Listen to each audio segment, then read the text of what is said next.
ẹ̀yin èèyàn ilé wo lẹ ṣe káàbọ̀ sí Mashola Gist TV. Ah, ọ̀rọ̀ wedding àwọn Priscilla yìí a máa rí oríṣiríṣi lórí social media lórí ẹ̀ o. Àwọn èèyàn ti ń jáde lọ́tùn lósì lórí ọ̀rọ̀ yìí, ṣùgbọ́n ẹ jẹ́ ká gbọ́ nǹkan tí màmá wa Estabod sọ lórí ọ̀rọ̀ tó ń ṣẹlẹ̀ yìí. Ariwo mẹ́ta ló hit together. Prissy, she is an ambassador. She is a model. She is an actress. Wọ́n ti ń gbé fídíò ẹ̀ kiri láti kékeré tó ń ṣe fíìmù. Ariwo kan náà tún nìyà. Kíkẹ́ ìfòrí wọn wú ni. Ṣé wọ ìyá tó ń taṣọ ń bá gbogbo? Tó bá fẹ́ ṣe bá di àwọn aláṣọ ní wà. Ǹjẹ́ bá sí òdà o? Mo rò yín pé ẹ̀yìn ní ìkẹ́ olóòrùn yìí nìkan ni. Irú àwọn tèmi ní ìsìn ìdá kámẹ́rà ṣá. Irú àwọn ọmọ tí ìdá kámẹ́rà ṣá. Ó àwọn bí o ṣe public figure, ibi nìkan mo jẹ́ public figure. Tí ẹ bá rí èèyàn tí máa ń ṣe nǹkan, àwọn campus yẹn kì í ṣe campus.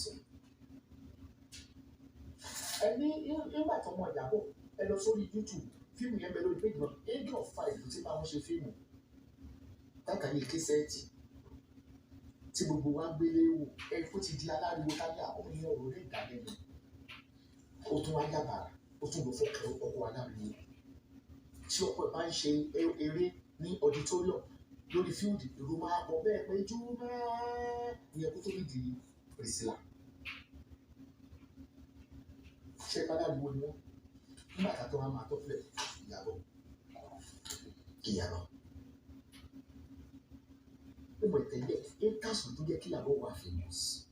Àwọn kan wà nínú ayé, mo fẹ́ fi ṣàdúrà fún ọ. Èyí kò lọ di Nollywood. Ibikíbi tó o bá gbé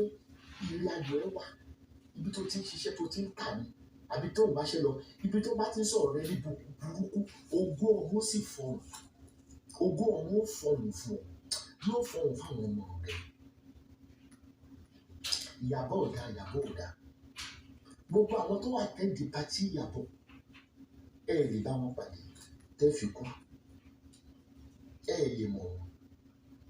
Gbogbo àwọn bí ẹ ṣe máa sọ pé Estabod ọ̀dà, Estabod ọ̀dà. Bíbí ṣe ń ṣe pátí gan.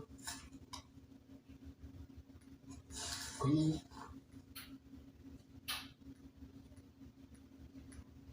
bẹ́ẹ̀ dè ní carnival. Because àwọn ọmọ olórin kéékèèké ni wọ́n bí ìpè kí lè bá wọn play orin wọn kọ́ lè mọ̀. Ṣé ẹ ti rí pé mo sọ pé ẹ má fi ògo Ìyàbọ̀ tọrọ? Ṣé ẹ fẹ́ tí torí yẹn lọ máa ṣe pop star ní ìsìn abẹ́fẹ́ torí lọ máa máa ṣe? Àwọn ògo tó pariwo olùgbò ìdílé àwọn méjèèjì tó pàdé Juma àti Prissy. Juma ti ní àwọn fans tó láìkè all over the world, all Africa, gbogbo wọn, ìjẹ́kẹ́ Tanzania nìkan. The same thing. Prissy. So many products ló ń brand. Gbogbo ẹ̀ wá jam tó pẹ́. Kí ló fà yí pé àwọ̀ ẹ̀lẹ́ sọ pé wọ́n fi marriage yẹn pẹ́pẹ́ òun. Mo mọ̀ gbé fídíò kan sí orí Instagram ní tí arábìnrin kan ṣe wípé bó ṣe pé ká kúnlẹ̀ bẹ àwọ̀ ẹ̀lẹ́ kó fi Ìyàbọ̀ sílẹ̀, kó fi ọmọ Ìyàbọ̀ sílẹ̀. Kéjà lè parí. Èèyàn bẹ́ẹ̀ yàn kéèyàn máa jà. Ìyẹn ni wọ́n ń pe ọ̀dọ̀fín inú rẹ̀. Ní pé ìjà yìí òun ló fà á tí Tọ́pẹ́ Àlàbí ò fi kọrin fún. Kò sí pé wọ́n kọ́ Tọ́pẹ́ Àlàbí ń bi irú nǹkan báyìí. Téèyàn bá ti lè jà jù, ó máa tẹ́ kiri lọ́dọ̀ àwọn tó ń fẹ́ràn ẹ̀. Kódà àwọn èèyàn máa bẹ̀rù láti bẹ́ẹ̀ ṣọ ẹ̀. Àwọn èèyàn lálága wọn ò ní bẹ́ẹ̀ ya fọ́tò. Àwọn èèyàn tó lórúkọ ò ní bẹ́ẹ̀ ya fọ́tò. Ẹ wo Houston, Texas tí mo wà ní last year ní ọ̀dọ̀ àwọn ìjìnlẹ̀.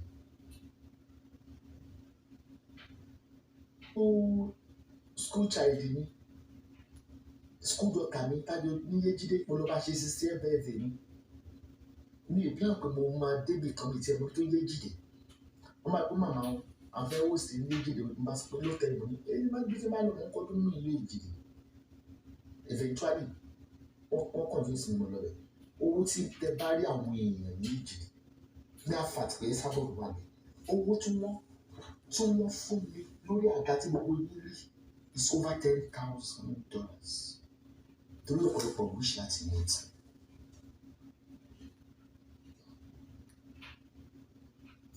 Ìjà òdọ́là orúkọ wọn níjà nínú ọ̀la bínú má ṣe ń jẹun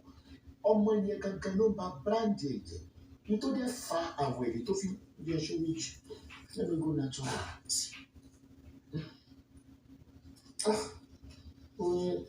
Ẹ̀yin Sisi Ológe mọ yìnyín o Sisi Ológe ẹja mi náà mọ yìnyín àyè obìnrin mọ yìnyín iṣẹ́ lẹ̀ ń ṣe o kẹ́ tó ṣe irun ojú kẹ́ tó mékọ̀ọ̀pù kẹ́ tó ṣe ilé kẹ́ tó ṣe iṣẹ́ lẹ̀ ń ṣe o iṣẹ́ lẹ̀ ń ṣe. Bí mo ṣe ń sọ fún yín lọ whether you are a public figure or not tí ìjà bá ti pọ̀jù ó máa ń bani láyọ̀ jẹ́ ó máa bí olóore jìnnà sí ẹ̀ àwọn tó máa tẹ̀lé èèyàn bí àwọn ní àwọn tó kórìíra ẹ gan wọn láwọn mú ẹ lọ́rẹ̀ẹ́ wọn ní má gbà fún jáde fún nítorí nínú ọ̀tá lónìí wà nínú kínní gbogbo nǹkan tó bá ti gẹ́ jù láyé ìjà gbogbo agbára tí àwẹ̀rẹ̀ lónìí pé òun mọ ọlọ́pàá ò fẹ́ràn àwọn èèyàn kan lẹ́wọ̀n ló ṣe máa ń sọ pé gẹ́gẹ́ wa la jókòó gẹ́gẹ́ wa ẹjọ́ celebrity mélòó ni wọ́n ń bú ẹ mọye ìgbà kan ti bú Fúnkẹ́ Akíndélé lórí social media pé kó nǹkan ló bí àwọn ìbejì kó ṣòójú àwọn ìbejì kò sí tí wọ́n ń sọ nípa ọmọ ìbejì tó wà lọ́wọ́ Fúnkẹ́ Akíndélé ṣódà wọn ló àwọn kọ́pù tí wọn ò bímọ yìí ojoojúmọ́ ni wọ́n bú wọn pé wọn ò bímọ ṣé wọ́n dá wọn lóhùn because tó o bá jẹ́ celebrity tí láìpẹ́ ò bá sí in public they will not come for you but ó mọ̀ pé tó ń sọ nípa tiẹ̀ it's not like that he just keep quiet but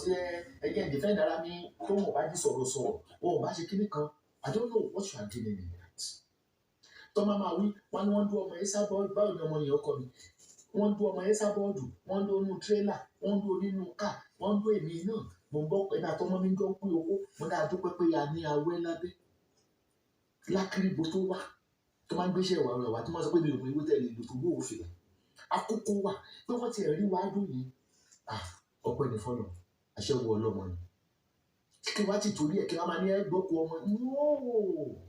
tí máa máa dáwọn náà wọn kò lè ju 1 second bí mo ṣe dáhùn yìí fún alẹ́ iṣẹ́ ẹjẹ́ kan ló wà gbogbo wa dùn kódà mo tún sọ títí mo ní tó fi káwọn ọmọ mi fi ń dókó kiri ní pé ìyá mi ń dókó kiri ó sì lọ ọmọ ó jogún ẹ èmi náà tún jogún rẹ wọ́n tó sọ nítorí òkun bọ̀ ó ṣe ń dókó èèyàn kiri ọmọ náà sì tún gbogbo ẹ lórí pẹ́ kó ti wà ẹ̀ rẹ̀ ọ̀tá. Dókítà ni medical doctor ni ọmọ ẹnjìníà ni technician ni orí tó ń yàn ni Ìyábọ̀ máa pariwo ọmọ ẹ̀ máa pariwo ṣe ni pé nǹkan mẹ́ta tó jẹ́ ariwo ló jam together ẹgbẹ́ bá wà lórí private jet kan fly wọ Nàìjíríà aláriwo mẹ́ta ló jam together kí ló ń bí yín nínú pé wọ́n ń ṣe pẹ́pẹ́ dẹ́ńtàg aláriwo the best musician Oníjúmọ́ popstar ó dàbí Michael Jackson Tanzania ni aláriwo ni tó bá ń ṣe concert lọ́wọ́lọ́wọ́ èèyàn mélòó máa wà bẹ́ẹ̀ èrò máa pọ̀ níbẹ̀ ìṣẹ́bí tẹ̀ tí ń ṣe ariwo mẹ́ta ló hit together Prissy she is an ambassador she is a model she is an actress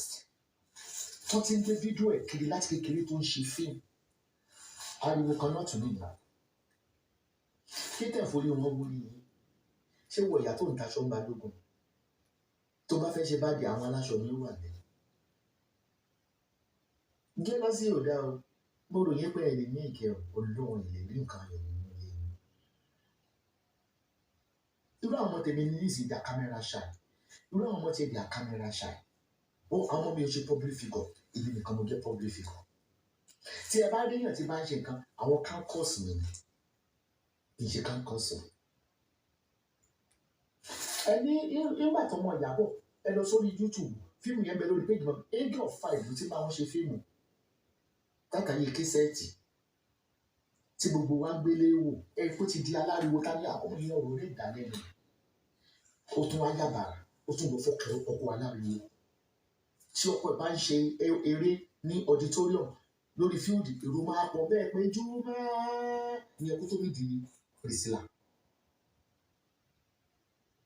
ṣe aláriwo ni wọ́n nígbà tá a tó wá máa tọ́pìlẹ̀ Ìyábọ̀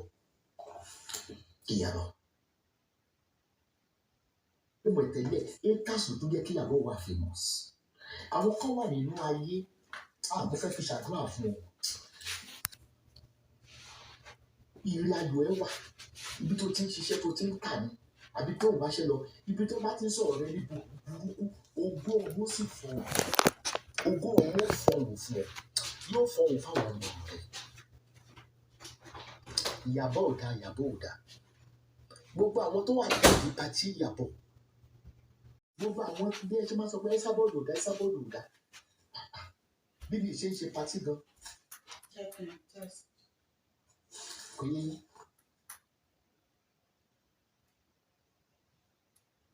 bẹ́ẹ̀ dé ní carnival ni because àwọn ọmọ olórin kéékèèké yìí wọ́n bí lè pè kí lè bá wọn play orin wọn wọ́n lè mọ̀ ṣé ẹ ti rí pé mo sọ pé ẹ má fi ògo Ìyábọ̀ tọrọ ṣé ẹ bá ti torí yẹn lọ máa ṣe pop star ní ìsìn abẹ́tẹ̀ torí yẹn lọ máa act àwọn ògo tó pariwo olùgbò ìdílé àwọn méjèèjì tó pàdé Juma àti Prissy Juma ti ní àwọn fans tó láìkè all over the world ní all Africa gbogbo wọn kì í ṣe kẹ́ Tanzania nìkan the same thing Prissy so many products ló ń brand gbogbo ẹ̀ wá ń jàm tó pẹ́ kí ló ń lọ fà yí pé àwọ̀ ẹ̀lẹ́ sọ pé wọ́n fi máàlìdì yẹn pẹ́pẹ́ òun mo mọ̀ gbé fídíò kan sí orí Instagram ní tí arábìnrin kan ṣe wípé bó ṣe pé ká kúnlẹ̀ bẹ àwọ̀ ẹ̀lẹ́ kó fi Ìyábọ̀ sílẹ̀ kó fi ọmọ Ìyábọ̀ sílẹ̀ kíjà lè parí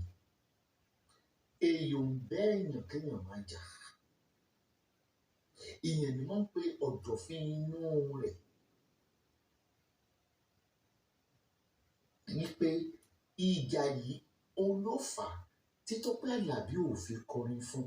kò sí pé wọ́n kọ́ Tọ́pẹ́ Àlàbí ń bi irú nǹkan báyẹn téèyàn bá ti lè jà jù ó máa tẹ́ kiri lọ́dọ̀ àwọn tó ń fẹ́ràn yìí kódà àwọn èèyàn máa bẹ̀rù láti bẹ́ẹ̀ ṣọ rẹ̀ àwọn èèyàn lálága wọn ò ní bẹ́ẹ̀ ya fọ́tò àwọn èèyàn tó lórúkọ ò ní bẹ́ẹ̀ ya fọ́tò ẹ wo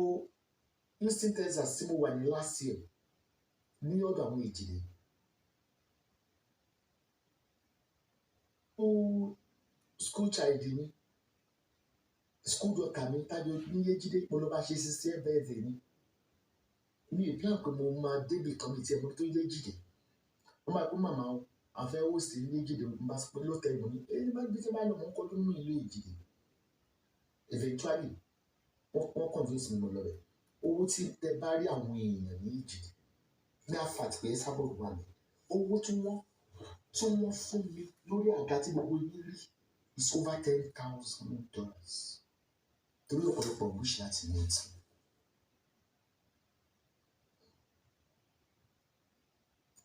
Ìjà òdọ́là orúkọ wọn níjà níwọ̀n bá bínú má ṣe oúnjẹ kọ ọmọ yẹn gangan ló ba bíráǹdì ẹ̀jẹ̀ ní tó dé fa àwẹ̀rẹ̀ tó fi bí ẹṣin méjì let me go natural.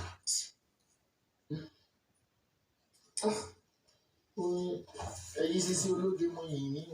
o Sisi Ológe ọjà mi ńlá mo yìn yín ẹ̀yin obìnrin o mo yìn yín iṣẹ́ lẹ̀ ń ṣe o kẹ́ tó ṣe irun ojú kẹ́ tó mékọ̀ọ̀pù kẹ́ tó ṣe ilé kẹ́ tó ṣe iṣẹ́ lẹ̀ ń ṣe o iṣẹ́ lẹ̀ ń ṣe bí mo ṣe ń sọ fún yín lọ. Iṣẹ́ láyé whether you are a public figure or not tí ìjà bá ti pọ̀jù ó máa ń bani láyọ̀ jẹ́ ó máa bí olóore jìnnà sí ẹ̀ àwọn tó máa tẹ̀lé èèyàn bí àwọn ní àwọn tó kórìíra ẹ gan wọn láwọn mú ẹ lọ́rẹ̀ẹ́ wọ́n ní má gbà fún jáde fún nítorí nínú ọ̀tá lórí wa nínú kínní gbogbo nǹkan tó bá ti gẹ́ jù láyé ìjà gbogbo agbára tí àwẹ̀ lè lò ní pé òun mọ ọlọ́pàá ò fẹ́ràn àwọn èèyàn kan lẹ́wọ̀n ló ṣe máa sọ pé gẹ́gẹ́ wa la jókòó gẹ́gẹ́ wa ẹjọ́ celebrity mélòó ni wọ́n ń bú ẹ mọye ìgbà kan ti bú Fúnkẹ́ Akíndélé lórí social media pé kó nǹkan ló bí àwọn ìbejì kó ṣojú àwọn ìbejì kò sí tí wọ́n ń sọ nípa ọmọ ìbejì tó wà lọ́wọ́ Fúnkẹ́ Akíndélé ṣó dá wọn ló àwọn kọ́pù tí wọn ò bímọ yìí ojoojúmọ́ ni wọ́n bú wọn pé wọn ò bímọ ṣé wọ́n dá wọn ló because tó o bá jẹ́ celebrity tí life ò bá sí in public they will not come for you but ó mọ̀ pé tó ń sọ nípa tiẹ̀ it's not like that you just keep quiet but again depend ara ní tó wọn ò bá dí sọ̀rọ̀ wọn ò bá ṣe kíní kan I don't know what you are doing in that tó máa wí wọn ni wọ́n dún ọmọ ẹ̀sà bọ́ọ̀dù báwo ni ọmọ yẹn ọkọ mi wọ́n dún ọmọ ẹ̀sà bọ́ọ̀dù wọ́n dún onú tírélà wọ́n dún onínú káà wọ́n dún èmi náà mo ń bọ́ pẹ̀lú àtọmọ́ mi jọ ń pín owó mo dáa dúpẹ́ pé a ní awẹ́ lábẹ́ lákìrìbó tó wà tó máa ń gbéṣẹ́ ìwà rẹ̀ wá tó máa sọ pé mi ò mọ ewé tẹ̀lé ìlú tó gbó òfin àkókò wà pé wọ́n ti rí wá dùn yìí ọpẹ́ ní fọlọ́ àṣẹwò ọlọ́mọ ni kí wá ti torí ẹ̀ kí wọ́n máa ní ẹgbọ́kọ̀ ọmọ tí máa máa dá wọn lóhùn wọn kò lè ju 1 second bí mo ṣe dáhùn rẹ̀ mo alẹ́ iṣẹ́ ẹjẹ́ kan tó wà ògbó wá dùn kódà mo tún sọ títí mo ní kí wọ́n fi káwọn ọmọ mi fi ń dókó kiri ní pé ìyá mi ń dókó kiri ó sì lọ ọmọ ó jogún ẹ èmi náà tó jogún rẹ wọ́n tó sọ nítorí kún bọ̀ ó ṣe ń dókó èèyàn kiri ọmọ náà sì tún jẹ mo ní pẹ́ kó ti wà ẹ̀rẹ́ tì ọ̀tá. ẹ̀yin èèyàn lé ọ̀rọ̀ lẹ gbọ́ lẹ́nu ìyá wa Estabod ọlọ́run á bá wa yanjú gbogbo nǹkan tó ń jà rìnrìn lórí social media mo wíṣe Priscilla àtọkọ ẹ̀ ní happy married life God bless you all share like and subscribe.